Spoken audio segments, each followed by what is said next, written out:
14 of BSOE 143, that is Environmental Sociology. Unit 14 is about water-based movement, Narmada. After that, we have to study the Unit 15 also. In this unit, Unit 14, the important portions are based movement, that is about Narmada. Narmada മൂവ്മെൻറ്റിനെ കുറിച്ചാണ് നമ്മൾ കൂടുതലായിട്ട് ഇതിനകത്ത് പഠിക്കുന്നത്. After studying this unit, you will get a conceptual idea about water-based movements, then different problems forming the basis of such movements, then the impact of water-based movement, and at last for the different strategies adopted by the different movements and how it electrified popular mobilization. But during independence, the number of dams in India were negligible, but they grew exorbitantly since independence. അപ്പോൾ ഇൻഡിപെൻഡൻസിന് മുമ്പായിട്ട് ഇവിടെ ഡാമുകളുടെ എണ്ണം വളരെ കുറവാണെങ്കിൽ അതിനുശേഷം അതിൻ്റെ എണ്ണത്തിൽ വളരെ കാര്യമായിട്ടുള്ള വർധനവാണ് ഉണ്ടായത്. The dams were largely built for multiple reasons like flood control, water supply, hydroelectric power generation, and mostly for irrigation. The dams were largely built. ഇവിടെ കൂടുതലായിട്ട് നമ്മൾ ഡാംസ് പണിയുന്നതിന് മൾട്ടിപ്പിൾ റീസൺസ് ഉണ്ട്, പല കാരണങ്ങളാലാണ്. ഒന്ന് ലൈക്ക് ഫ്ലഡ് കൺട്രോൾ, വെള്ളപ്പൊക്കം നിയന്ത്രിക്കാൻ, അതുപോലെ വാട്ടർ സപ്ലൈന് വേണ്ടി, ഹൈഡ്രോ ഇലക്ട്രിക് പവർ ജനറേഷന് വേണ്ടിയിട്ട്, ആൻഡ് മോസ്റ്റ് ഫോർ ഇറിഗേഷൻ കാര്യങ്ങൾക്ക്. ഇത്തരം പല ഉദ്ദേശങ്ങളോട് കൂടിയാണ് ഇവിടെ നമ്മൾ ഡാംസ് കൺസ്ട്രക്ട് ചെയ്യുന്നത്. During independence there wear as less as 300 large dams in India. അതാണ്ട് സ്വാതന്ത്ര്യത്തിന് മുമ്പായിട്ട് ആ കാലഘട്ടത്തിൽ നമുക്ക് വലിയ ഡാംസ് ഏതാണ്ട് 300 എണ്ണത്തോളം ഉണ്ടായിരുന്നുള്ളൂ. Therefore the dams were better known as multiple river valley project. അതുകൊണ്ട് തന്നെ മൾട്ടിപ്പിൾ റിവർ വാലി പ്രൊജക്ട് എന്നാണ് നമ്മുടെ ഡാംസ് അറിയപ്പെടുന്നത് തന്നെ. By the year 2000 the number had almost soared to over 4000. പക്ഷേ ഏതാണ്ട് 2000ത്തിന്റെ ആ കാലഘട്ടം ആയപ്പോഴേക്കും നമ്പർ ഓഫ് ഡാംസ് വളരെ അധികമായി, ഏതാണ്ട് 4000-അടുത്ത് വന്നു. Of which more than half of the dams were set up between 1971 and 1989. അതിൽ കൂടുതൽ ഡാംസും ഉണ്ടാക്കിയത് 1971 തുടങ്ങി 1989 കാലഘട്ടങ്ങളിലാണ് അധികം ഡാമുകളും നിർമ്മിക്കപ്പെട്ടത്. In post independent India, dams were proudly proclaimed as the temple of modern India by our Prime Minister Pandit Jawaharlal Nehru, owing to their sophistication. അപ്പൊ ഈ ഡാമുകളുടെ സങ്കീർണതയെ അടിസ്ഥാനപ്പെടുത്തി അന്നത്തെ പ്രധാനമന്ത്രിയായിരുന്ന നമ്മുടെ ജവഹർലാൽ നെഹ്റു ഡാമുകളെ വിശേഷിപ്പിച്ചത് ടെമ്പിൾസ് ഓഫ് മോഡേൺ ഇന്ത്യ എന്നാണ്. മോഡേൺ ഇന്ത്യയുടെ ടെമ്പിൾസ് ആണ് ഡാംസ് എന്നാണ് അദ്ദേഹം പറഞ്ഞത്. It was thought that dams would help connect the rural agricultural economy with its urban industrial counterparts. Inaugurating Bakrananda Dam on river Sutlej in 1955, Nehru coined this new name for the dams in modern India. അപ്പോൾ modern ഇന്ത്യയിൽ ഡാംസിന് പുതിയ പേര്, അതായത് temples of modern India എന്നുള്ള പേര് അദ്ദേഹം നൽകിയത് ബക്രാനങ്കൽ ഡാമിന്റെ ഇനാഗുറേഷന്റെ ടൈമിലാണ്. It was thought that the dams would become pillars of development in India. അപ്പൊ ഇന്ത്യയുടെ വികസനത്തിന്റെ പില്ലേഴ്സ് ആണ് ഡാംസ് എന്നാണ് അന്ന് കരുതിയിരുന്നത്. Hour right from as long as 1980s, public investments made on large dams in India had been merged with controversies, and the Sardar Sarvoyal project had been the subject of a prolonged controversy that rocked the whole nation. അപ്പൊ 1980കളിൽ തുടങ്ങിയിട്ട് ഇപ്പൊ dam നിർമ്മാണത്തിലേക്ക് കൂടുതൽ ശ്രദ്ധ പതിപ്പിച്ചു കഴിഞ്ഞപ്പോൾ സർദാർ സർവോയർ പ്രൊജക്ടിന്റെ ആരംഭിക്കുന്നതിനെ കുറിച്ച് വളരെ അധികം കോൺട്രവേഴ്സീസും ഒത്തിരി തർക്കങ്ങളും എല്ലാം ഉണ്ടായിരുന്നു. The Narmada Andolan would help illustrate a few problems which characterise the water issue in our country. അപ്പൊ നർമ്മദ ആന്തോളൻ അത് ഈ ആ കാലത്തുണ്ടായ പ്രോബ്ലംസിനെ വരച്ചു കാണിക്കാൻ ഏറ്റവും നല്ലൊരു ആന്തോളനാണ്, മനസ്സിലാക്കാൻ പറ്റുന്ന ഒരു ആന്തോളനാണ് Narmada Andolan. Let us look into these issues for they rightly point out to the swelling environmental problems in the nation. പിന്നെ ലൊക്കേറ്റിംഗ് ദ നർമ്മദ. അപ്പൊ നർമ്മദയുടെ സ്ഥാനം എവിടേക്കാണ്? The river Narmada originates from Amarkantak in the Michael Range is situated in the Sadol district of Madhya Pradesh. The altitude of the riverbed here is 1051 meters. Here on the river travels down to the west and encounters almost 41 major tributaries on its path. അപ്പൊ നർമ്മദയിൽ നിന്ന് ഒഴുകി തുടങ്ങിയിട്ട് അത് പല സ്ഥലങ്ങളിൽ കൂടിയാണ് ഈ നർമ്മദ നദി മധ്യപ്രദേശിൽ നിന്ന് തുടങ്ങിയിട്ട് ഒത്തിരി സ്ഥലങ്ങളിൽ കൂടി കറങ്ങിയാണ് അത് പോകുന്നത്. The total catchment area of the river is almost 98,798.8 square kilometer, comprising of Michael ranges in the east, Vidya range to the north, and Satpura ranges to the south. The river crawls down the following districts of Sahol, Mandala, Jabalpur, Narsingapur, Hosakabad, Khandwa, Khargone district of Madhya Pradesh. മധ്യപ്രദേശിന്റെ ഈ പറഞ്ഞ ഡിസ്ട്രിക്റ്റുകളിൽ കൂടിയെല്ലാം ഒഴുകി വന്ന് the river forms a formidable boundary between the Jhabua district Madhya Pradesh, Dhulia district in Maharashtra and Baroda Bharuch district in Gujarat. അപ്പൊ ഈ രാജ്യങ്ങളിൽ, ഈ സ്റ്റേറ്റുകളിൽ കൂടിയെല്ലാം ഇത് പ്രവഹിക്കുന്നുണ്ട്. മധ്യപ്രദേശിൽ നിന്ന് തുടങ്ങി ഗുജറാത്ത്, അതുപോലെ മഹാരാഷ്ട്ര, ഇവിടെ എല്ലാം ടച്ച് ചെയ്തിട്ടാണ്, എല്ലാത്തിനെയും ഉൾപ്പെടുത്തിക്കൊണ്ടാണ്, ഈ 3 സ്ഥലങ്ങളെ മുഖ്യമായിട്ട് ഉൾപ്പെടുത്തിക്കൊണ്ടാണ് ഈ നദിയുടെ ഒഴുക്ക് സഞ്ചാരം. Traversing through Bharuch district, the river terminates in the Gulf of Combe.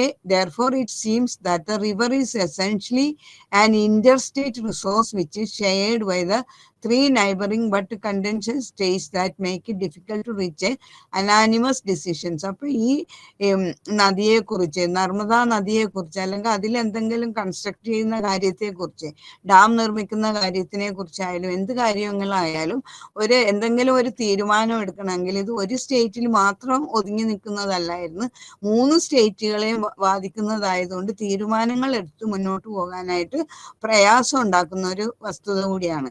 The river takes a long path and zigzags through multiple areas, each carrying its distinctive character. This mighty river, as you see, with its length and breadth, covering as a wide, diverse periphery, brings with its important social and political undercurrents that politicize the dam building process even more.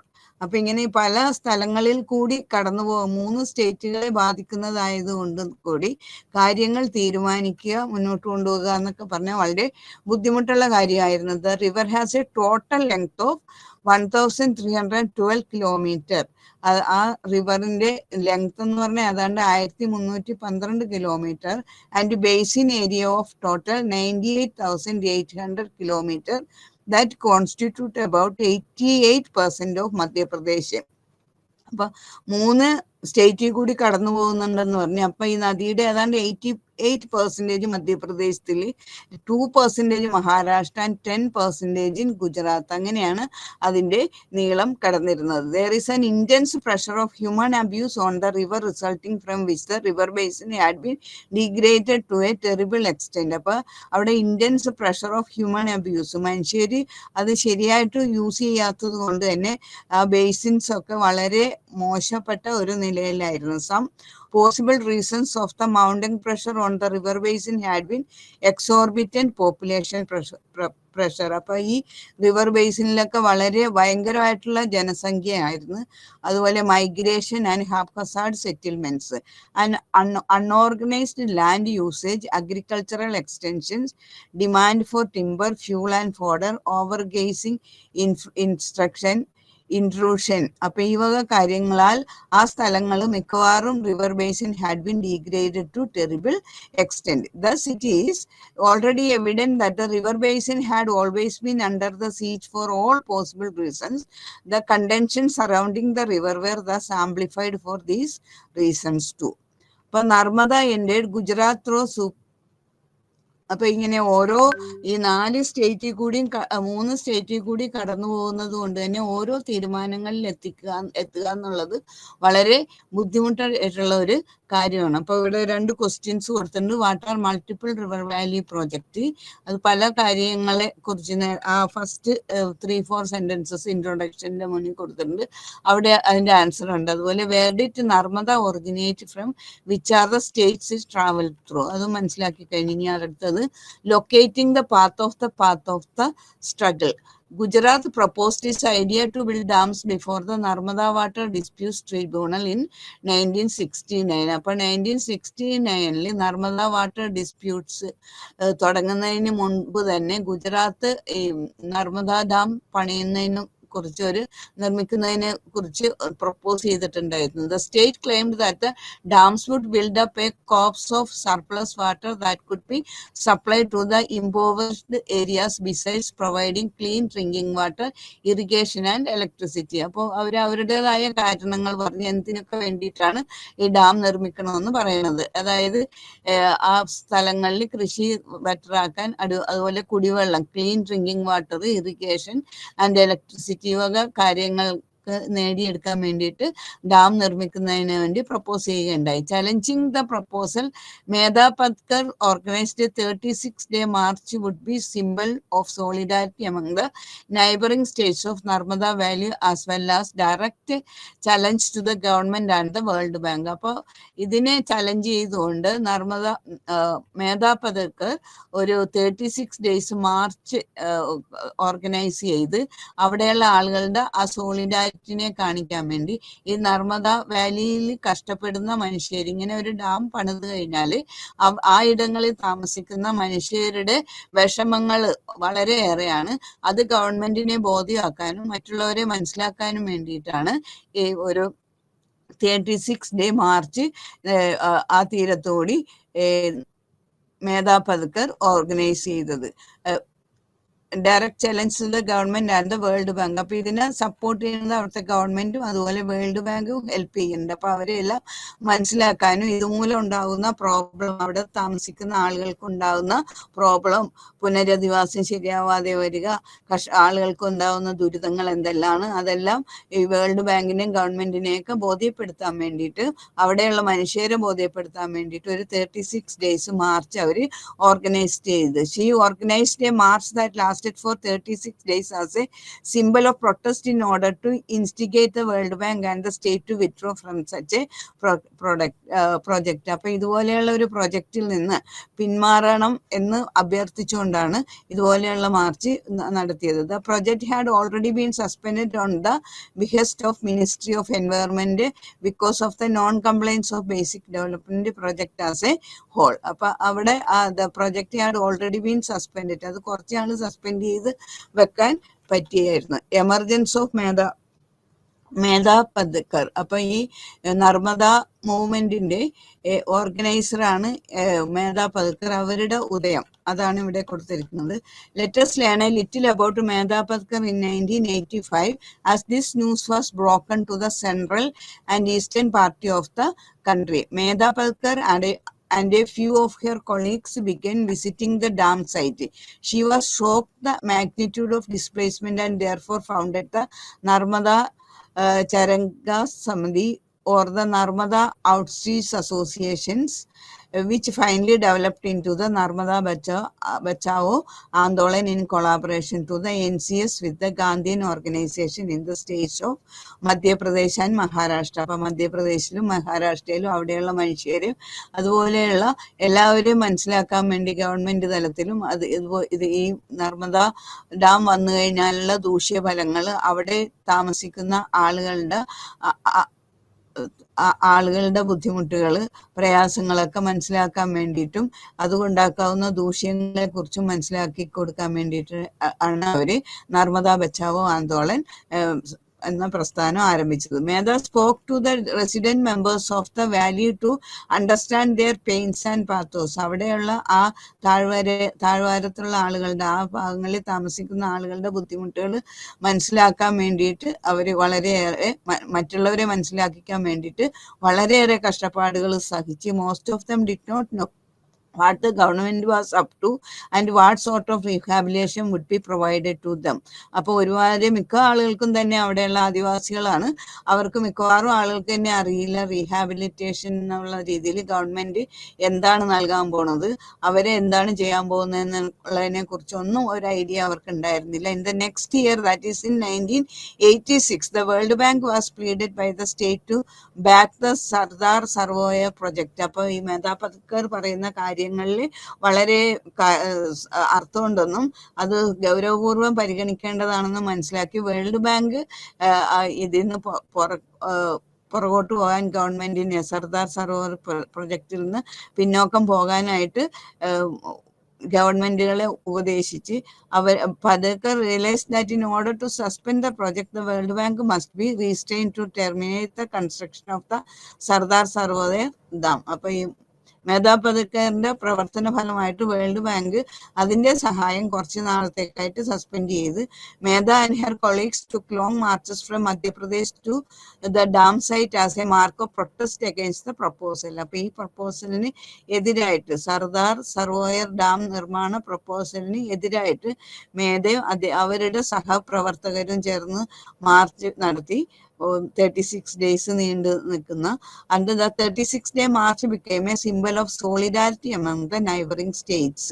അപ്പൊ neighbouring സ്റ്റേറ്റ്സിന്റെ solidarity, ഈ Narmada വാലിക്ക് അടുത്തായിട്ടുള്ള neighbouring സ്റ്റേറ്റ്സുകളുടെ സോളിഡാരിറ്റിനെ ഉറപ്പുവരുത്താനായിരുന്നു ഈ March അവർ സംഘടിപ്പിച്ചത്. With the Environmental Defense Fund and the International Rivers Network, the Narmada Bachao Andolan or NBA compelled the World Bank to suspend its proposed and fund for the dam. അപ്പോൾ കുറച്ച് നാളത്തേക്ക് ആ ഡാമിലേക്കുള്ള fund suspend ചെയ്യാൻ world bank നിർബന്ധിതമായി. In 1995, the Supreme Court was persuaded to delay the construction process till the further review of the rehabilitation process being done. അപ്പൊ rehabilitation പ്രോസസ്സിന്റെ അടുത്ത കാര്യങ്ങൾ ചെയ്തതിന് ശേഷം തുടങ്ങാമെന്ന് 1995 സുപ്രീം കോർട്ടും ഒരു ഓർഡർ പുറപ്പെടുവിച്ചു. ഇനി അടുത്തത് assessing the impact of the Sardar Sarovar project on the ecology and social environment. It is stunning fact that in the last decades, Gujarat has destroyed a major chunk of the forest wealth of the exploited tribal area right from the Danda state in the north to Danga in south. According to the report of the principal of the forest ranges collapse, Rajendra Sharma stated that between 1970 and 1990, the forest which extended west of Rajpipila had been decimated systematically. The systematic and organized forest felling had led to a recession of the forest area by about 60 kilometers to the east of Rajpipila. അപ്പോൾ ഈ ഇതുപോലെയുള്ള dam നിർമ്മിക്കുമ്പോൾ ആ ഭാഗത്തുള്ള ഒരുപാട് സംഗതികൾ നശിപ്പിക്കപ്പെടുന്നുണ്ട്. വനനശീകരണം ഒരുപാട് സ്ഥലത്തുണ്ടായി.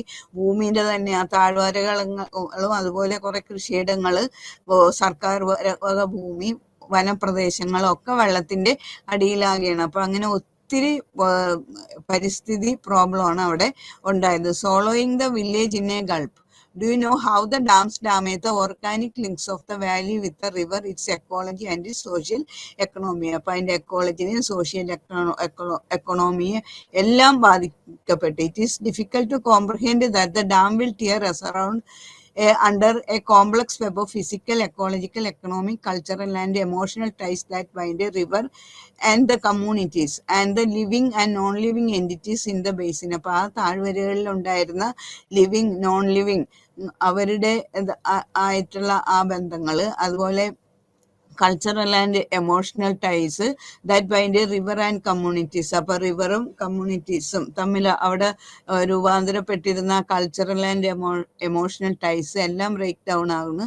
And dam will tear under a complex web of physical, ecological and economic, cultural and emotional ties. അപ്പോൾ ഈ വക എല്ലാ ബന്ധങ്ങളെയും താറുമാറാക്കിക്കൊണ്ടാണ് ഈ ഡാം നിർമ്മാണം പുരോഗമിക്കുന്നത്. Different categories of the people alongside their occupations would be affected by the dam and its infrastructure. അപ്പോൾ ഒത്തിരി ആളുകൾ അവിടെ കൊണ്ട് ജീവിച്ചിരുന്ന, എന്തെങ്കിലും തൊഴിൽ ചെയ്തും കാര്യങ്ങൾ ചെയ്തും അവിടെ കൊണ്ട് ജീവിതം മുന്നോട്ട് കൊണ്ടുപോയിരുന്ന ആളുകളെല്ലാം വഴിയാധാരമായി. Landless labours who stayed in the nearby village and made their ends meet by mining sand collected from the river bed would suffer a lot. അപ്പോൾ അവിടെ നിന്ന് മണ്ണ് കളക്ട് ചെയ്ത് എന്തെങ്കിലുമൊക്കെ ചെയ്തിരുന്ന അങ്ങനെയുള്ള ആളുകൾക്കും അതിനോ നിവൃത്തിയില്ലാതെ they would soon have no livelihood to fall back on. The river would be translated into a big reservoir. അപ്പോൾ അവര് അവിടെ നിന്ന് എന്തെങ്കിലും ചെറിയ കാര്യങ്ങളൊക്കെ കൊണ്ട് ജീവിതം മുന്നോട്ട് കൊണ്ടുപോയിക്കൊണ്ടിരുന്ന ആളുകൾക്ക് അതിനൊന്നും വഴിയില്ലാതെ എല്ലാം ആ ബിഗ് റിസർവയർ എടുക്കുന്ന ഒരു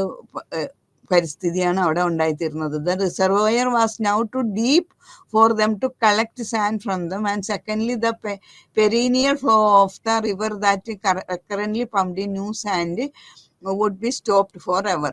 Such a list of fisher people, boats people and others who earned their livelihood from the river was infinite. അപ്പോൾ അങ്ങനെ ആ റിവർ വാല്യൂവിൽ താമസിച്ചിരുന്ന ആളുകൾ ആ ഭാഗത്ത് കൊണ്ട് അവരുടെ ജീവിതം പല രീതിയിലും കൊണ്ടുവരുന്നു. മത്സ്യം പിടിച്ചും അതുപോലെ ബോട്ടിൽ കൂടി സഞ്ചരിച്ചും വേറെ ഏതെങ്കിലും രീതിയിലൊക്കെ ജീവിതമാർഗങ്ങൾ കണ്ടിരുന്നവർക്കൊക്കെ ഒരു വഴിയും മുന്നോട്ട് പോകാൻ ഇല്ലാതെയായി. അവരുടെ ജീവിത വഴി തന്നെ ഇല്ലാതെയായി. Village like milker were badly destroyed. Village shopkeepers, potters and carpenters were badly affected. They lost their livelihood and become jobless with nothing else to depend upon. പിന്നെ അവർക്കുള്ള എല്ലാ ജീവിത മാർഗങ്ങളും വഴിമുട്ടി. അവർക്ക് ഇനി എന്തിനെ ആശ്രയിച്ച് മുന്നോട്ട് പോകുമെന്ന് ഒരു നിശ്ചയവും ഇല്ലാത്തൊരു പരിസ്ഥിതിയിലായിത്തീർന്നു അവർ. For instance, when the Bargi dam was erected on the river Narmada near Jalpur village located several hundred kilometers downstream, had to surrender the lucrative summer river-watered crop of melons and watermelons as the water flow trends in the river were severely altered. അപ്പോൾ ആ താഴ്വാരങ്ങളിൽ ഒരുപാട് കാര്യങ്ങൾ കൊണ്ട് കൃഷിയും ചെറിയ രീതിയിലുള്ള മറ്റു വരുമാന മാർഗങ്ങളൊക്കെ ആയിട്ട് ജീവിച്ചിരുന്ന ആളുകളെല്ലാം അവസാനം ഒരു നിവൃത്തിയില്ലാത്തവരായി മാറി. As dams being built up on Narmada, water channels were dramatically changed. Several fairs that were held regularly on the river banks would have to be shut down. A dip in the river was the most important part of the fairs, and the flow of the rivers had to be resumed for those festive days by reducing the height of the water from the dams.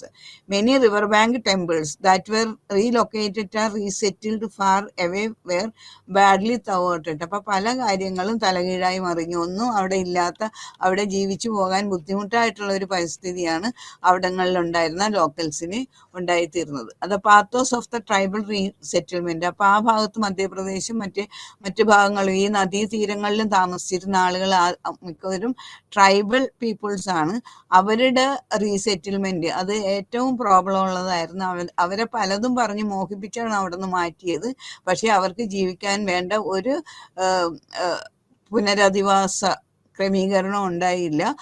അതുകൊണ്ട് അവർ വളരെയധികം ബുദ്ധിമുട്ടി. Many tribal villages were getting submerged under the river, and the local inhabitants had no resort but to relocate themselves, often to very uninhabitable sites. According to the agreement of the Narmada Water Disputes Tribunal, for instance, Anjanwara, a small village in Maharashtra on the bank of river Narmada, was acquired the right to decide whether to settle as it in MP or to relocate in Gujarat. അപ്പോൾ അവിടെ നിന്ന് കുടിയേൽപ്പിച്ച ആളുകൾക്ക് മധ്യപ്രദേശത്തിലേക്ക് പോകണോ അല്ലെങ്കിൽ ഗുജറാത്തിലേക്ക് പോകുന്നോ, എങ്ങോട്ട് വേണമെങ്കിലും അവരെ മാറ്റി താമസിപ്പിക്കാമെന്നൊക്കെ ഈ ട്രൈബ്യൂണലിൽ പറയുണ്ടായിരുന്നു. പക്ഷെ അവസാനം അവർ ഗുജറാത്തിൽ കൂടുതൽ സൗകര്യം അവിടെ ആയിരിക്കും എന്ന് കരുതി അങ്ങോട്ടേക്ക് അവരെ മാറ്റാൻ തയ്യാറായപ്പോൾ അതിന് സമ്മതിക്കുകയുണ്ടായി. പക്ഷെ അവിടെ ചെന്ന് കഴിഞ്ഞപ്പോൾ അവർക്ക് ജീവിക്കാനുള്ള ഒരു വഴിയില്ല. വെറുതെ തരിശു ഭൂമി, കൃഷിയിടങ്ങളില്ല, കൃഷി സ്ഥാപനങ്ങളില്ല, അതുപോലെ ജീവിക്കാനുള്ള അവസ്ഥയില്ല,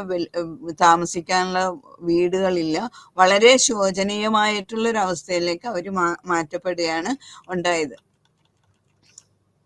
the politics of resettlement. While tribal men in Madhya Pradesh did not want to leave their own home state, it was not so for the entire village. There were probably some men who turned out to benefit from this whole process of relocation and facilitating this process for others.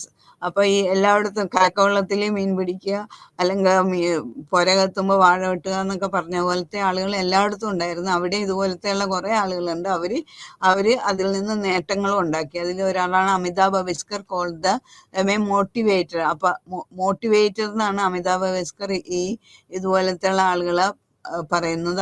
ഇവര് അത് തരും, ഇത് തരും, അങ്ങനെ തരും, അങ്ങോട്ട് പോകുന്നത് നല്ലതാണെന്നൊക്കെ ഉപദേശിച്ച് അവരുടേതായ ഉദ്ദേശം അനുസരിച്ച് നീക്കി അവരെ മാറ്റപ്പെടുത്താൻ അവര് മുന്നോട്ട് ഇറങ്ങി. പക്ഷേ ഈ ട്രൈബൽസിന് ഒരിടത്തും അവർക്ക് ശരിയായിട്ട് ജീവിക്കാനുള്ള ഒരു വഴി അവരുണ്ടാക്കി കൊടുത്തില്ല. The process work just like the old sterilization campaign, which deploys a motivator who facilitates the resettlement process and finally motivates the local settlements in abandoning the reclamation site in favor of a less habitable one that the state choose for them.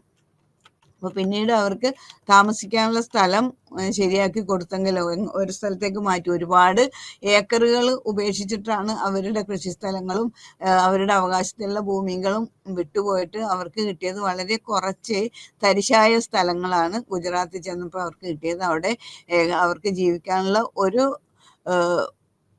വഴിയും അവിടെ ഉണ്ടായിരുന്നില്ല. അതുപോലെ താമസ സൗകര്യത്തിന് പറ്റിയ വീടുകളും ഉണ്ടായിരുന്നില്ല. ഒറ്റമുറി വീടുകളൊക്കെ ചിലയിടത്തൊക്കെ പണിത് കൊടുത്തിട്ടുണ്ടെങ്കിലും വളരെ മോശം അവസ്ഥയിലുള്ളതായിരുന്നു അതെല്ലാം. After this Narmada verdict by the Supreme Court, the matter had become more complicated and political. The people dance the Manav Adhikar Yatra on October 2000 and staged protest in front of the Supreme Court to criticize its verdict. ഇനി അടുത്തത് present situation, ഇനാഗുറേറ്റിംഗ് the much awaited Sardar Sarovar dam. The prime minister Narendra Modi. അപ്പൊ ഇങ്ങനെയുള്ള പ്രശ്നങ്ങളൊക്കെ ഉണ്ടായെങ്കിലും അതിന്റെ പണി പിന്നീടും supreme കോർട്ടിന്റെ അനുവാദത്തോടു കൂടി മുന്നോട്ട് പോയി. Prime minister Narendra Modi September 17 travel to Kevadia and inaugurate the Sardar Sarovar dam on river Narmada on his 67th birthday. അദ്ദേഹത്തിന്റെ 67ാമത്തെ ബർത്ത്ഡേക്ക് അന്ന് ഈ dam inaugurate. Modi claimed that the western part of India still lacks sufficient water supply and there is shortage of electricity and gas supply too in the eastern part, which rightly justifies the construction of the dam. ആ ഡാമിന്റെ കൺസ്ട്രക്ഷനെ justify ചെയ്തുകൊണ്ട് അതിന്റെ നേട്ടങ്ങളെ കുറിച്ച് മോദി വളരെ കാര്യമായിട്ടൊക്കെ പറയുന്നുണ്ട്. He asserted that when the world Bank had denied to funding rebuilding of Sardar Sarovar dam, the saints and സീസ് of Gujarat donated money to enable the grand task. അപ്പോൾ വേൾഡ് ബാങ്ക് അതിന്റെ സഹായം കുറച്ചെങ്കിലും ഗുജറാത്തിൽ മറ്റ് പല രീതിയിലും സെയിന്റ് ആൻഡ് സീസ് ഡൊണേറ്റ് ചെയ്ത് അതനുസരിച്ചിട്ട് ഈ ടാസ്ക് കംപ്ലീറ്റ് ചെയ്യാൻ പറ്റിയെന്നാണ് അദ്ദേഹം പറഞ്ഞത്. He also thanked Madhya Pradesh Chief Minister Shivraj Singh Chauhan and his Maharashtra counterpart Devendra Fadnavis for their benevolence for initiating project. The Prime Minister was confident that the Narmada waters would several lives, especially those living on the brim of existence. Modi was quite to celebrate 75 years of India's freedom struggle. Modi പറഞ്ഞത് quite sure that the project would establish New India by 2022. ഏതാണ്ട് 2022 കൂടി ഒരു പുതിയ India പിറക്കും. when we would celebrate 75 years of India's freedom struggle. അപ്പോൾ നമ്മൾ ഇന്ത്യയുടെ 75ാമത്തെ freedom struggle ആഘോഷിക്കുന്ന 22-ന് ഇന്ത്യയുടെ മുഖം തന്നെ മാറുമെന്നാണ് അദ്ദേഹം പറഞ്ഞത്. It was believed that Prime Minister Modi fulfilled the Sardar Patel's long-standing dream with the inauguration of the dam, for which foundation stone was already laid by Jawaharlal Nehru long ago. വളരെ കാലങ്ങൾക്ക് മുമ്പ് ജവഹർലാൽ നെഹ്റു തറക്കല്ലിട്ട ആ പദ്ധതി അങ്ങനെ മോഡി അദ്ദേഹത്തിന്റെ കാലഘട്ടത്തിൽ complete ആക്കി. Water resources and river development minister Nitin Gadkari congratulate the people of 4 states on the inauguration of Sardar Sarovar Dam in Gujarat, for he was hopeful that Sardar Sarovar Dam would fetch fresh drinking water to 4 crore people that would accelerate the earning of farmers many times by 2022. അപ്പോൾ വാസ്തവത്തിൽ ഈ Sardar Sarovar dam തുടങ്ങുന്നതിന് മുമ്പ് അതിൻ്റെ ലക്ഷ്യം ഒന്നായിരുന്നു. തുടങ്ങി കഴിഞ്ഞ ശേഷം പൂർത്തിയാക്കി കഴിഞ്ഞപ്പോൾ നമ്മൾ മനസ്സിലാക്കുന്നത് അതിൻ്റെ ലക്ഷ്യം വേറേതായിട്ട് മാറി എന്നുള്ളതാണ്.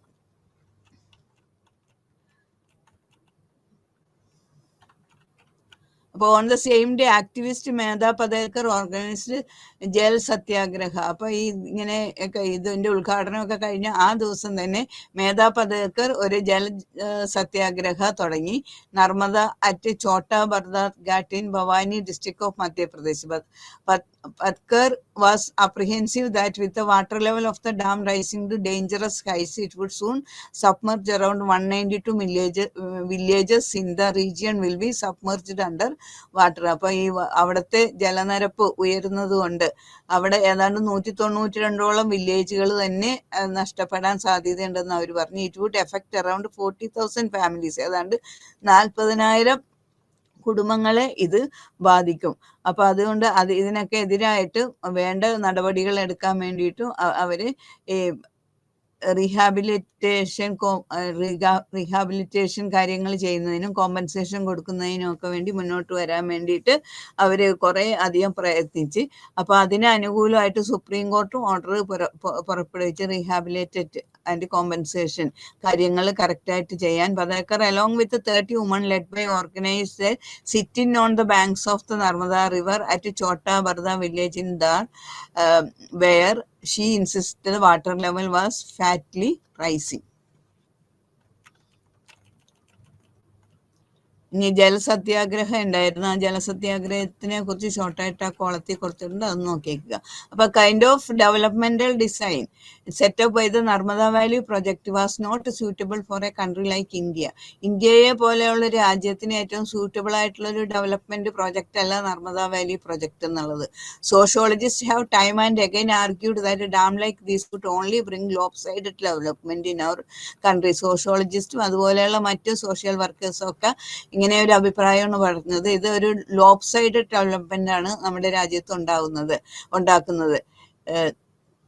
Most of decision are taken in top bottom approach within A highly bureaucratic setup. അപ്പൊ ഇതിലുള്ള മിക്കവാറും ഡിസിഷൻസ് ഒക്കെ ഒരു ടോപ്പ് ബോട്ടം അപ്രോച്ചിൽ കൂടിയാണ് എടുത്തിട്ടുള്ളത്. അത് ബ്യൂറോക്രാറ്റിക് സെറ്റപ്പിൽ കൂടി എടുത്തിട്ടുള്ളതാണ്. അതുകൊണ്ട് ഇത് ശരിയായിട്ടുള്ള ഒരു വികസന പാതയല്ല ഇത് തെളിയിക്കുന്നതെന്നാണ് പറഞ്ഞത്. Development becomes polarised in absence of any form of decentralisation such that a class benefits at the cost of the others leading to the perpetuation of the masses. ഒരുപാട് ജനലക്ഷങ്ങളുടെ കഷ്ടപ്പാടുകൾ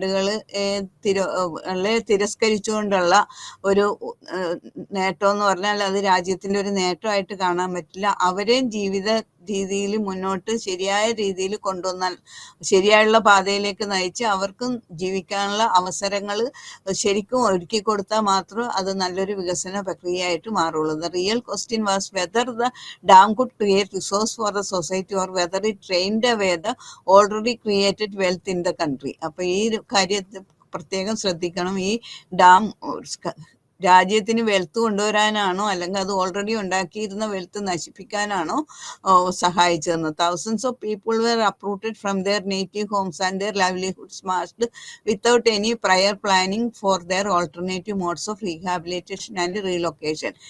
ആയിരക്കണക്കിന് ആളുകൾ അവിടെ നിന്ന് പിഴുതെറിയപ്പെട്ട് അവരുടെ താമസ സ്ഥലത്ത് നിന്ന്, അവരുടെ വീടുകളിൽ നിന്ന്, അതുപോലെ അവരുടെ ജീവിക്കാനുള്ള വഴി അവർക്ക് അടയപ്പെട്ട് അവരെ ഒരു പ്ലാനിങ്ങും ഇല്ലാതെ അവരെ പുനരധിവസിപ്പിക്കാനോ റീലൊക്കേറ്റ് ചെയ്യാനോ ശരിയായിട്ടുള്ള ഒരു ഓൾട്ടർനേറ്റീവ് മോഡ്സ് എടുക്കാതെയുള്ള കാര്യങ്ങളാണ് ചെയ്തത്. This unplanned development surely could not benefit the millions living in the country. അതുകൊണ്ട് മില്യൻസ് ആളുകൾ ജീവിക്കുന്ന ഈ രാജ്യത്ത് അവർക്ക് ബെനിഫിറ്റ് അല്ല ഉണ്ടാക്കിയേക്കുന്നത്. ഇതൊരു അൺപ്ലാൻഡ് ഡെവലപ്മെന്റ് ആണ്, ശരിയായിട്ടുള്ള പ്ലാനിങ്ങോട് കൂടിയുള്ള അതല്ല. അതുകൊണ്ട് തന്നെ അത് ആളുകൾക്ക് ദോഷമാണ് കൂടുതൽ ഉണ്ടാക്കിയേക്കുന്നത്. And bring any sort of modernisation that the state time and again argued four.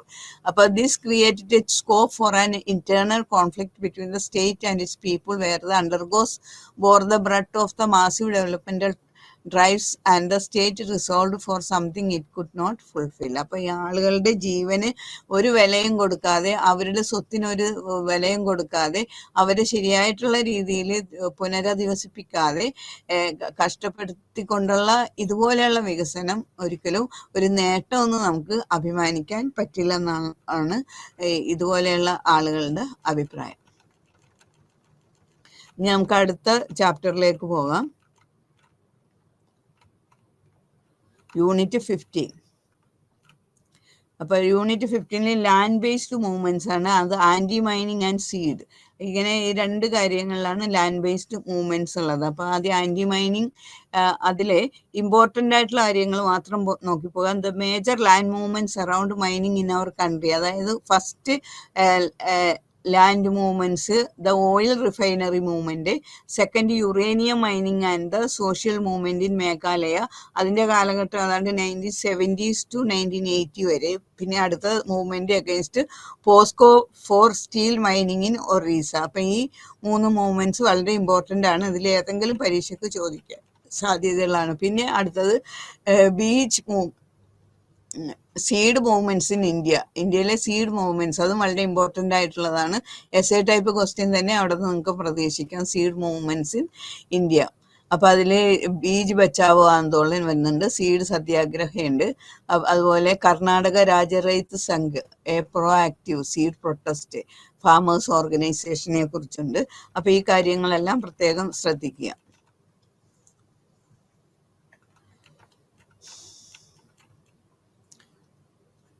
പിന്നെ ഇവിടെ മൈനിങ് പ്രോബ്ലത്തിനെ കുറിച്ച്, do you know that mining from the very beginning was mainly carried out in the less developed countries of the world. കൂടുതൽ develop ചെയ്യാത്ത രാജ്യങ്ങളിലാണ് ഈ mining process കൂടുതൽ, ഖനന പ്രക്രിയ കൂടുതൽ നടന്നുകൊണ്ടിരുന്നത്. It was a labour intensive enterprises. അത് തീവ്രമായിട്ട് തൊഴിൽ ആവശ്യപ്പെടുന്ന ഒരു സംരംഭമാണ് ഈ മൈനിങ് എന്നുള്ളത്. And still tends to be one and therefore indigenous restlessness centering mining had always been there. അതുകൊണ്ട് ആ പ്രദേശവാസികൾ കൊണ്ട് തന്നെയാണ് ഈ കാര്യങ്ങൾ ചെയ്യിക്കുന്നത്. One of the primary requirements of the mining industry had constantly been to ensure the supply of adequate crew of mostly unskilled and local labours. Mostly unskilled അതുപോലെ local ലേബേഴ്സിനെയാണ് ഇത്തരം പ്രക്രിയക്ക് ആവശ്യമായിട്ട് അവിടെ ഉണ്ടായിരുന്നത്. ഖനന പ്രക്രിയ നടത്താൻ വേണ്ടിയിട്ട് കൂടുതൽ അവിടെയുള്ള ലോക്കൽസിനെ തന്നെയാണ് ആശ്രയിച്ചിരുന്നത്. Some have stressed the coercive means employed by the industrial sector in securing a vast supply of miners. All this resulted in degradation of the land and living, prompting the local population to cry foul. അപ്പോൾ അവിടെ താമസിച്ചിരുന്ന ആളുകൾക്ക് ഈ ഖനനം മൂലം വളരെ വിഷമങ്ങൾ സഹിക്കേണ്ടതായിട്ട് വരുന്നുണ്ട്. അവിടെയുള്ള അറ്റ്മോസ്ഫിയർ തന്നെ വളരെ ഡീഗ്രേഡഡ് ആയിട്ട് മാറും. In order to curtail the cost of production and escape the liabilities of mining population, workers were not only underpaid but even deprived of all legal benefits by the mining companies. These nullified the contracts signed with the workers, thus making them jobless and compelling them to return back to their homes far before they attained their retirement age. അപ്പോൾ എപ്പോഴും workers, അവിടെ ജോലി ചെയ്യുന്ന വർക്കേഴ്സിന് അവരുടെ ജോലിക്ക് ഒരു സ്ഥിരതയില്ല. അതുപോലെ എപ്പോൾ വേണമെങ്കിലും അവരെ പിരിച്ചു വിടാം. അതുപോലെ നിവൃത്തിയില്ലാത്തതുകൊണ്ട് അവർ ഹാർഡ് വർക്ക് ചെയ്യുകയാണ്. പക്ഷെ അവർക്ക് ജീവിതം മുന്നോട്ട് കൊണ്ടുപോകാനായിട്ട് അത് തികയുമായിരുന്നില്ല. അതുപോലെ തന്നെ പലപ്പോഴും അവരെ ഇടയ്ക്ക് വെച്ച് മാറ്റുന്നത് കൊണ്ട് മിക്കവരും ജോബ്ലെസ് ആകുക, അതുപോലെ റിട്ടയർമെന്റിന് മുമ്പ് തന്നെ വീട്ടിലിരിക്കുന്ന ഒരു പ്രക്രിയയാണ് കണ്ടുകൊണ്ടിരുന്നത്. The source of the mining problem. Thus mining societies were always at the centre of contention with deep illicit enterprises and engagement creeping of the system. Indigenous societies thus had to bear much of the cost of reproducing and maintaining the large mining labour force. അപ്പൊ ഈ large mining labour force അവിടുത്തെ indigenous people ആണ്, societies ആണ്. അപ്പൊ അതുകൊണ്ട് തന്നെ അവര് കാര്യങ്ങൾ ചെയ്തിരുന്നു, പക്ഷെ അവർക്ക് അതിൻ്റെതായ ഒരു നേട്ടങ്ങളും ലഭിച്ചിരുന്നില്ല. The mining communities felt insecure and unstable for they were mired with controversies and doubts surrounding their occupation and livelihoods. അപ്പൊ ഈ മൈനിങ് കമ്മ്യൂണിറ്റീസ് എന്ന് പറയുന്നത് ഒരു അസുരക്ഷിതമായിട്ടുള്ള ഒരു അവസ്ഥയാണ്. അവർക്ക് അവരുടെ ജീവിതത്തിനും മുന്നോട്ട് കൊണ്ടുപോകാനായിട്ടുള്ള ആവശ്യങ്ങൾ നിർവഹിക്കപ്പെടുമോ ഇവിടെ വർക്ക് ചെയ്യുന്ന ഇതുകൊണ്ടെന്ന ഒരു ഉറപ്പും അവർക്കില്ലായിരുന്നു. The labour unions were continuously pressing for better living and working condition. അപ്പൊ ഇവർക്ക് ബെറ്റർ വർക്കിംഗ് കണ്ടീഷൻ ഉണ്ടാക്കാൻ വേണ്ടിയൊക്കെ ലേബർ യൂണിയൻസ് ഒക്കെ press ചെയ്തുകൊണ്ടേയിരുന്നു.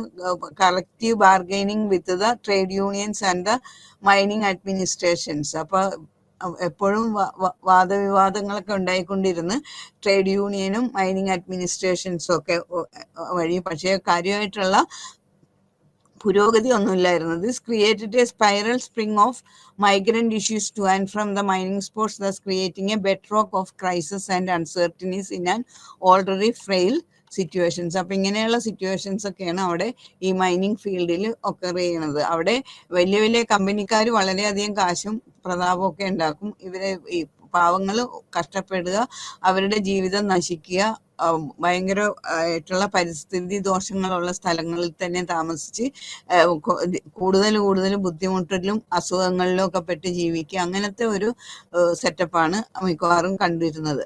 The private corporations and the state working in close associations to spark movements. You would be shuddered to know how the rich land of bauxite in the Kashipur block of Orissa was posing serious threats to the homes and livelihood of the tribal inhabitants. അപ്പോൾ അവിടെ താമസിക്കുന്ന tribal ഇൻഹാബിറ്റൻസിന് ഇതുപോലെയുള്ള ഈ mining പരിപാടികളൊക്കെ നടക്കണമുണ്ട്. Bauxite mining അവിടെ നടത്തിക്കൊണ്ടിരുന്നത് കൊണ്ട് ആ Kashipur block ഒറീസയിലുള്ള അവിടെയുള്ള ആളുകൾ വളരെ സീരിയസ് ആയിട്ടുള്ള ഭീഷണി, വിഷാവസ്ഥയൊക്കെ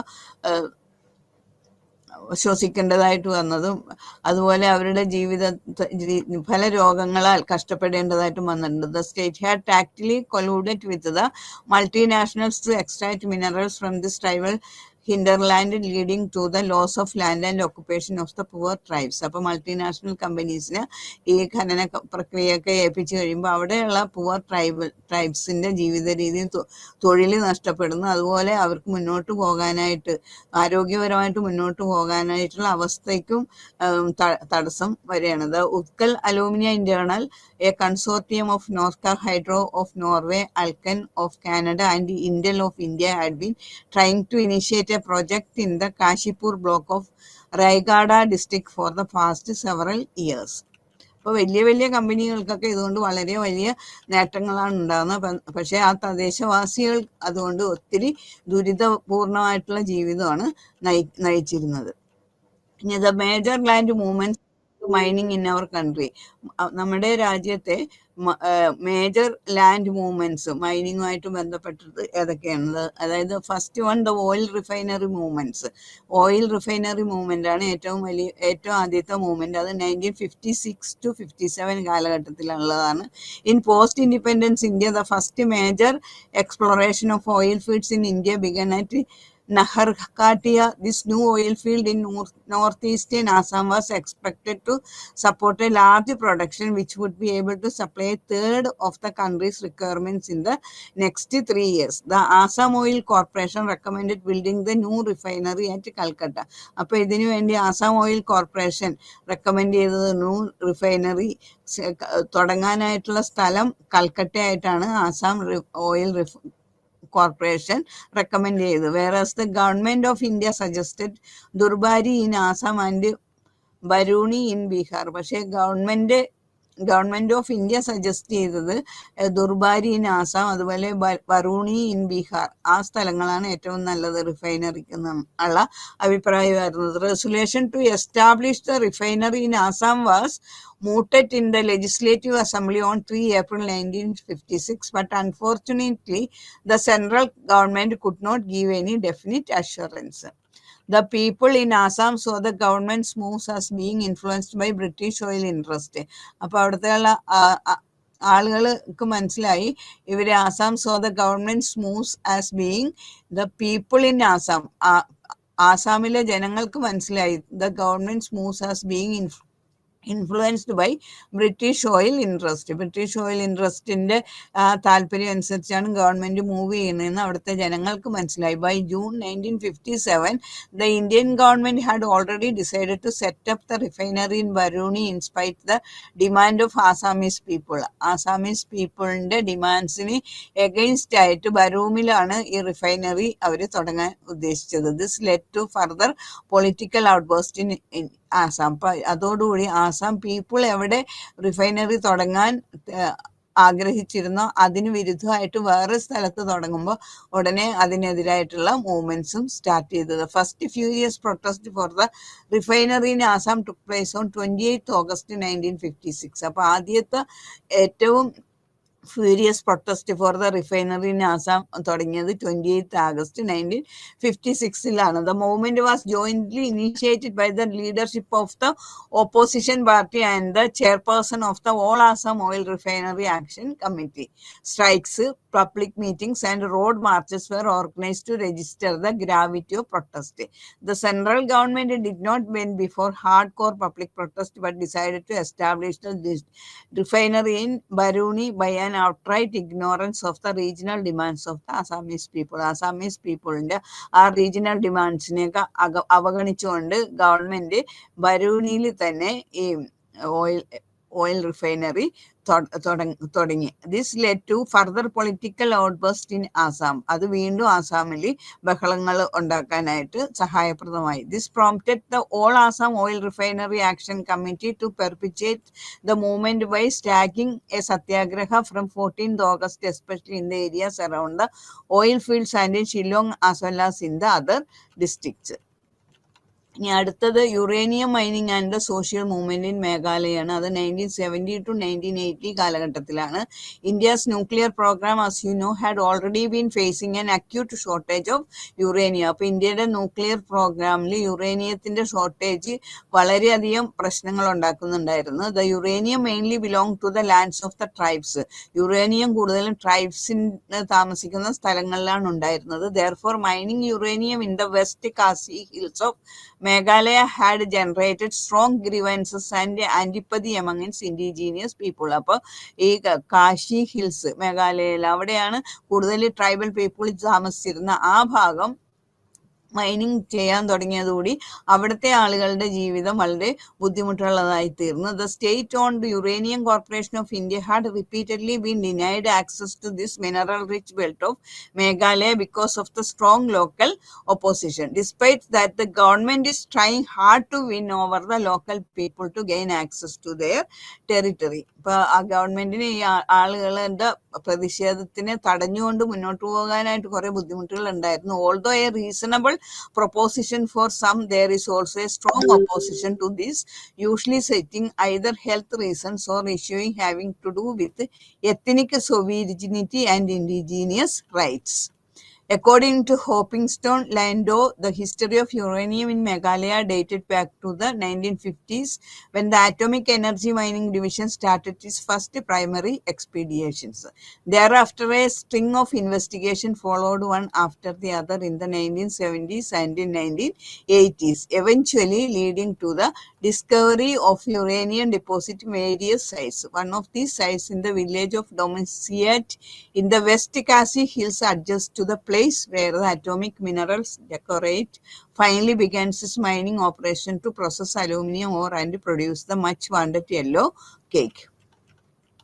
അപ്പോൾ the headstrong opposition to uranium mining in Meghalaya and the people's movement echoed different dimensions of protest. അതോടുകൂടി അപ്പോൾ യുറേനിയത്തിന്റെ വലിയ തോതിലുള്ള ഇത് ഖനനം അവിടെ തുടങ്ങിക്കഴിഞ്ഞപ്പോൾ അതിന് എഗെയിൻസ്റ്റ് ആയിട്ട് അവിടെയുള്ള ആളുകൾ ഒത്തുചേർന്ന് മൂവ്മെന്റ്സ് സംഘടിപ്പിക്കുകയുണ്ടായിരുന്നു. It was not just a matter of ecological and environmental blunder but also an issue of their ethnic sovereignty and guards of the communal living from external encroachment. It was not matter of എക്കോളജിക്കലും അതുപോലെ environmental പ്രോബ്ലങ്ങൾ മാത്രമല്ല, അവിടെ ഇരുന്ന് താമസിച്ചിരുന്ന ആളുകളുടെ സൗഹാർദ്ദപരമായിട്ടുള്ള ഒന്നിച്ചുള്ള ജീവിതത്തിനെ തന്നെ ഇത് ആകെ അലങ്കോലപ്പെടുത്തി. Surely the protest registered against uranium mining Meghalaya was of a matter of not just of macro issue but equally of an issue closer to their hearts. അപ്പം അങ്ങനെ അവിടെ വീണ്ടും അത് ആ ഒരു മൂവ്മെന്റ് സ്റ്റാർട്ട് ചെയ്ത്. ഇനി അടുത്തത് movement against POSCO for steel mining in ഒറീസയിലെ POSCO for steel mining movement ആണ് അടുത്തത്. അതിന്റെ കാലഘട്ടം 2005 തുടങ്ങി 2017 കാലഘട്ടങ്ങളിലായിരുന്നു. Let's learn about some of these movements in the plains with the liberalisation and decentralisation of our economy. There was witnessed an influx of many transnational corporations who were getting attacked towards the mineral hub of Odisha, Jharkhand and Chandigarh. Kalighar in Jaipur district of Odisha had become the hotbed of commercial interest owing to its nearness to iron ore mines in Sukhida, Kaloghar and Sudehra and its visible communication with Pradeep port. അപ്പൊ ഈ പോർട്ടിനോടടുത്തും മറ്റ് സൗകര്യങ്ങളും ഉണ്ടായതുകൊണ്ടും ഈ ജാർഖണ്ഡ്, ഛത്തീസ്ഗഡ് ഈ ഭാഗത്തൊക്കെയുള്ള കലിംഘർ in Jaipur district അവിടെയൊക്കെ ഈ mining കാര്യങ്ങൾ നടത്തുക വളരെ എളുപ്പമുള്ള കാര്യമായിരുന്നു. പക്ഷെ ഇതിന് എതിരായിട്ട് ഒത്തിരി മൂവ്മെന്റ്സ് സ്റ്റാർട്ട് ചെയ്ത് അതിന്റെ ദൂഷ്യഫലങ്ങൾ അനുഭവിച്ച ആദിവാസികൾ ഇതിനെതിരായിട്ട് ഇറങ്ങി പുറപ്പെട്ട് on 2nd January 2006, 13 Adivasi were gunned down by Odisha police for opposing Tata Steel. Tata സ്റ്റീലിനെ ഒപ്പോസ് ചെയ്ത് വന്ന ആ ആദിവാസി സംഘത്തിൽ നിന്ന് 13 പേരെ അവിടുത്തെ ഒഡീസ പോലീസ് വെടിവെച്ച് കൊല്ലുകയുണ്ടായിരുന്നു. The movement had thus taken off with zest and force, but it could do so with full force. The government of Odisha signed a memorandum of understanding with POSCO for establishing a 12 million ton per annum integrated steel plant with an investment of rupees 52,000 crores. ഇപ്പൊ ഇത് POCSO അത് വേറെ ഒരു movement ആണ്. അത് steel ഖനനത്തിന് എതിരായിട്ടുള്ള movement ആണ് അവിടെ ഉണ്ടായിരുന്നത്. പിന്നെ other significant anti mining movements വേറെയും കുറെ ഉണ്ടായിട്ടുണ്ട്. അതിൽ പ്രധാനപ്പെട്ടത് movement in Baliapal in Balasore district of Orissa against national test range to test and launch missiles. Save Gandmaran movement in the early 1980s to protest against bauxite mining by Bharat Aluminium Company. Probably the first mass protest against mining in Orissa. Protest against establishment of aluminium plants in Rajgada and Kalhani districts in Orissa. ഇതുപോലെ പല മൂവ്മെന്റ്സും ഇവിടെ മൈനിങ്ങിന് against ആയിട്ട് ഉണ്ടായിട്ടുണ്ട്. ഇനി അടുത്തത് വളരെ important ആയിട്ടുള്ളതാണ് seed movement in India. വിത്ത് പ്രസ്ഥാനം, seed movement in India. Let us now come to yet another movement, the seed movement in India, launched nationwide by the farmers, activists, NGOs and all those concerned with the well-being of agriculture and its resources. Agriculture, കൃഷിയും അതിൻ്റെ റിസോഴ്സസിനോടും താല്പര്യമുള്ള farmers, ആക്ടിവിറ്റ്സ്, NGOs ഒക്കെ ചേർന്ന് ഉണ്ടാക്കിയ ഒരു movement ആണ് seed movements in India. You will be surprised to know that the seeds are no longer the traditional resource of the farmers about which they can boost. അപ്പൊ farmers ആണ് കൃഷി ചെയ്യുന്നത്, അവരാണ് സീഡ്സ് കൃഷി ചെയ്യുക, ഫലമെടുക്കുക, അതിൽ നിന്ന് വിത്ത് സംരക്ഷിച്ചെടുക്കുക എന്നൊക്കെയുള്ള. പക്ഷേ പിന്നീട് ആയപ്പോഴേക്കും ഈ സീഡ്സിന്റെ മുകളിൽ കർഷകർക്ക് അതുണ്ടാക്കുന്ന ആളുകൾക്ക് ഒരു ഫലമില്ലാതെയായി. അതിന്റെ ഉടമസ്ഥ സ്ഥാനം വേറെ ആളുകൾ ഏറ്റെടുക്കുകയാണ്. The ownership of seeds had been under siege by the MNCs and transactional corporations. അപ്പൊ അത് വളരെ MNCs അതുപോലെ ട്രാൻസാക്ഷണൽ കോർപ്പറേഷൻസ് ഒക്കെ ഈ സീഡിന്റെ ഓണർഷിപ്പ് ഏറ്റെടുക്കുകയും the ritual of seed conservation and reciprocity practised in Indian agriculture for longly going into obligation. അങ്ങനെ വളരെ കാലങ്ങളായിട്ട് കർഷകര് സംരക്ഷിക്കുകയും അവര് വിത്ത് ഉൽപ്പാദിപ്പിക്കുകയും കൃഷി ചെയ്യുകയൊക്കെ ചെയ്തിരുന്നു. അതിന്റെ അവകാശം വേറെ മൾട്ടിനാഷണൽ കമ്പനികളുടെ കയ്യിൽ ആയിത്തീർന്നു. Emergent technologies like those of green revolution and biotechnology ignore the traditional and indigenous knowledge trapped in the seeds that the farmers ഓ നർച്ചർ. അപ്പൊ ഫാമേഴ്സ് വിതയ്ക്കുകയും കൊയ്യുകയും ഒക്കെ ചെയ്തിരുന്നതും അവരുണ്ടാക്കിയിരുന്ന ആ സീഡ്സിന്റെ പരമ്പരാഗത ഗുണങ്ങളുള്ള ആ സീഡ്സ് എല്ലാം നശിപ്പിക്കപ്പെടുകയും അല്ലെങ്കിൽ അത് അവർക്ക് ഉപയോഗിക്കാൻ സൗകര്യം ഇല്ലാതെ വരികയും അവര് കൃഷി സ്ഥലങ്ങളിൽ മറ്റ് സ്ഥലങ്ങളിൽ മറ്റുള്ളവരോട് ഇതുപോലെയുള്ള MNC ട്രാൻസാക്ഷണൽ കോർപ്പറേഷൻസിനോടൊക്കെ സീഡ് വാങ്ങി കൃഷി ചെയ്യേണ്ട ഒരു അവസ്ഥ ഉണ്ടാക്കുകയും ചെയ്ത്. ഇതൊട്ടും ന്യായമായിട്ടുള്ള ഒരു അവസ്ഥയല്ല. Seeds are therefore losing their native value. അപ്പൊ അതിന്റെ നേറ്റീവ് വാല്യൂ തന്നെ വിത്തിന് നഷ്ടപ്പെടുകയാണ് ഇങ്ങനെ ചെയ്യുന്നതുകൊണ്ട്. വന്ദന ശിവ ദെയർഫോർ സെറ്റ്, അതുകൊണ്ട് തന്നെയാണ് ആക്ടിവിസ്റ്റ് വന്ദന ശിവ ഇങ്ങനെ പറഞ്ഞത്. This results in the seed itself becoming extinct as the existence of the seed is tied intimately with its holistic knowledge.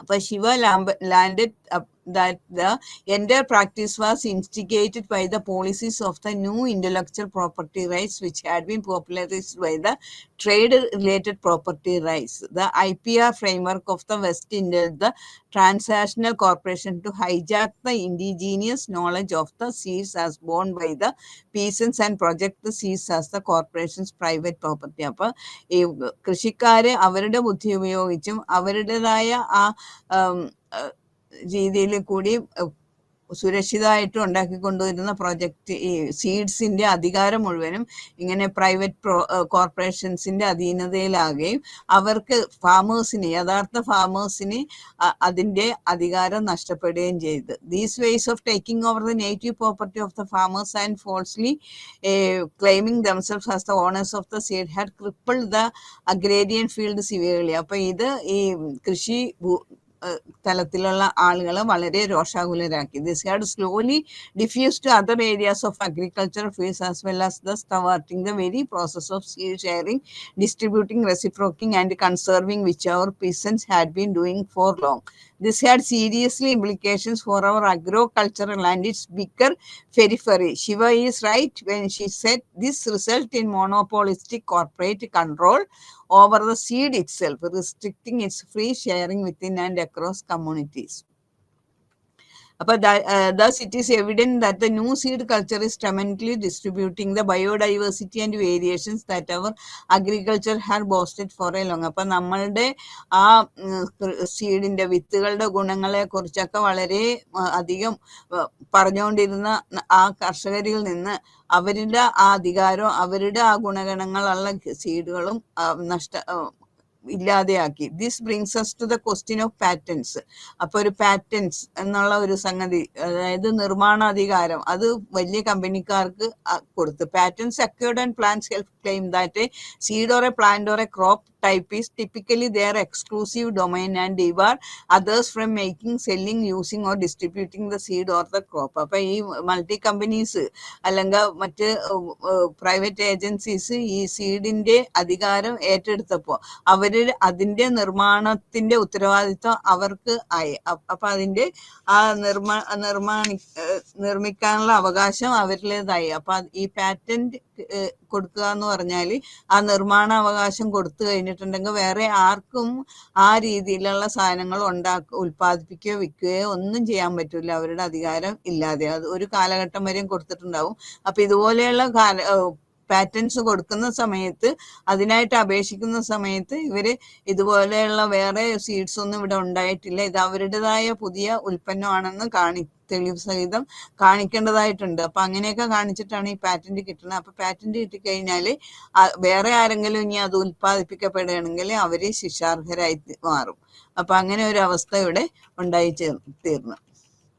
ഈ Monsanto's round up ready gene agreement, അത് വേറൊരു agreement ആണ്. Triggering the genius of protest. അപ്പൊ കൃത്രിമമായിട്ടുണ്ടാക്കുന്ന ആ സാധനങ്ങൾക്ക് എതിരായിട്ടുള്ള ഒരു പ്രൊട്ടസ്റ്റ് ആണ് അത്. Seed of protest. അതുപോലെ കർണാടക രാജരഹിത സംഘ് അപ്രൂവ് ആക്റ്റീവ് ഫാമേഴ്സ് ഓർഗനൈസേഷൻ. അപ്പൊ ആ ഓർഗനൈസേഷനും അതിനെ കർണാടക സ്റ്റേറ്റ് ഫാമേഴ്സ് ഓർഗനൈസേഷനും ഇതുപോലെയുള്ള പല പ്രൊട്ടസ്റ്റുകളും ഉണ്ടാക്കുകയുണ്ടായി. The organisation was founded in 1980 around issues central to the farmers like ഡെപ്റ്റ്, taxes, prices etcetera. In Delhi in September 2000 a seed forum called a Beej Panchayat was formed to hear all cases pertaining to the crisis of farmers and an appeal to debar all forms of transgenic seeds. പിന്നെ beige Bachao Andolan അടുത്തത്, അത് save seed movements ആണ്. അത് 1980 അത് ഉണ്ടായത്. അപ്പൊ ഇത് അനുസരിച്ച് ബീജ് ബച്ചാവോ ആന്തോളൻ സ്റ്റാർട്ട് ചെയ്ത്, അപ്പൊ അതനുസരിച്ച് The Beej Bachao Andolan was started as an awareness campaign in 1989 to pursue the farmers from growing cash crops like peas, potatoes, and soya bean, and encourage ingenious practices like the Barancha. Barancha പോലെയുള്ള പ്രാക്ടീസസിനെ encourage ചെയ്യാൻ. ഈ ബറാഞ്ചിയ എന്ന് പറഞ്ഞാൽ it stood for a traditional method of mixed farming. Mixed ഫാമിങ്ങിൻ്റെ ഒരു traditional മെത്തേഡാണിത്. And intercropping of 12 species in agriculture. അഗ്രികൾച്ചറിൽ പ്രധാനപ്പെട്ട 12 സീഡ്സ് ചേർന്നിട്ടുള്ള ഒരു പ്രോസസ്സാണിത്. It was essentially a movement to bring back the old and tested tactics of agriculture as against the agro business policies favouring only the rich. Agro business policies റിച്ചിനെ മാത്രമാണ് favour ചെയ്യണം. അപ്പോൾ സാധാരണ അഗ്രികൾച്ചറിന് മുന്നോട്ട് പോരാനും ഉള്ള ഒരു നല്ലൊരു മൂവ്മെന്റ് ആണ് ഇതിൽ കൂടി ഉണ്ടായിരുന്നത്. This movement instead back the traditional practices of the villages like controlling the pest by using the leaves of walnut and neem. ഇനി സീഡ് അതുപോലെ തന്നെ 1990s സീഡ് സത്യാഗ്രഹ ഓർഗനൈസ് ചെയ്ത്, അതും സീഡിൻ്റെ ഉപയോഗാർത്ഥമാണ്. അപ്പോൾ ഇവിടെയുള്ള ക്വസ്റ്റ്യൻസ് നോക്കുക. All these movement speak of the indigenous voices of the local farmers especially on the eve of such corporate over howling. അപ്പോൾ ഇവിടെ പറഞ്ഞിരിക്കുന്ന എല്ലാ മൂവ്മെന്റ്സും, സീഡുമായിട്ട് ബന്ധപ്പെട്ട് പറഞ്ഞിരിക്കുന്ന എല്ലാ മൂവ്മെന്റ്സും, അല്ലെങ്കിൽ അതിനു മുമ്പ് ഖനനവുമായിട്ട് ബന്ധപ്പെട്ടതായാലും എല്ലാം പ്രാദേശിക ആളുകളുടെ ശബ്ദമാണ്, അല്ലെങ്കിൽ ലോക്കൽ ഫാമേഴ്സിന്റെ ശബ്ദമാണ് നമ്മൾ ഇതിൽ കൂടി കേൾക്കുന്നത്. In the case of both land grab movement and the seed movement, the contemporary forces of globalisation, liberalisation and privatisation were counteracted forcefully by the local farmers. The mass protest spoke of the collective distress and the anger of the poor farmers against the giant corporation and the modern infrastructure. അപ്പോൾ ഇത്രയാണ് ഈ മൂവ്മെന്റ്സിൽ പഠിക്കാനുള്ളത്.